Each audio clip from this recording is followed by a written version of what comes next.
Today we are going to see about graphical representation.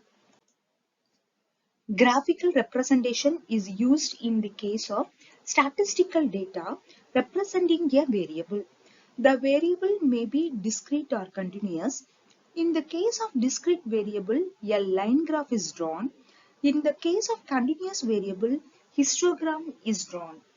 When the variable is continuous, the statistical data is first represented in the form of frequency table.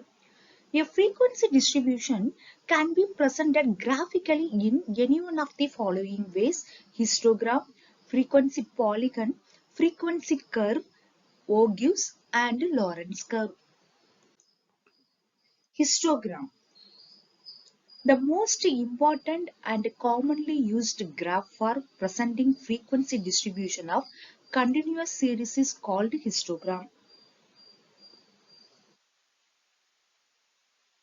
Usually, in histogram, the class intervals are equal. Even if the class intervals are not equal, we can construct histogram with the areas of the bars proportional to the frequency of the classes. In a histogram, if we join the midpoints of the top of the rectangular bars by straight lines, we get a polygon. Such a polygon is called a frequency polygon. In a frequency polygon, we bring down the ends of the polygon to the base by joining them with the midpoints of the preceding class to the lowest and succeeding class of the highest in the given data. A frequency polygon can also be drawn directly without constructing the histogram. Next one is frequency curve. In a frequency table, if the number of classes is large and the length of each class interval is very small, the histogram consists of a large number of rectangles with a very small width. In such a case, the frequency polygon will almost look like a curve and not like a polygon. In such a case, this curve is the limiting form of a frequency polygon, which is called the frequency curve. Next one, Ogilvy. For a set of observations, we know how to construct a frequency distribution.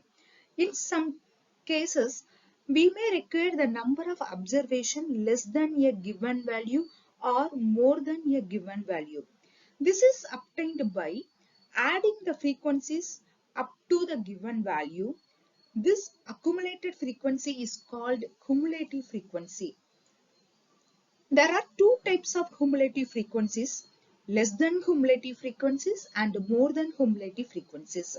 These cumulative frequencies are shown against the classes. So we consider two methods for constructing Ogilvys. They are less than Ogilvy and more than Ogilvy. Less than Ogilvy. In this method, the cumulative frequencies is related to the upper limits of the class and is obtained by adding the frequencies of the class. For more than Ogilvy, the cumulative frequency is related to the lower limit of the classes and is obtained by subtracting each frequency of the class from the cumulative total. Next, uses of Ogilvys.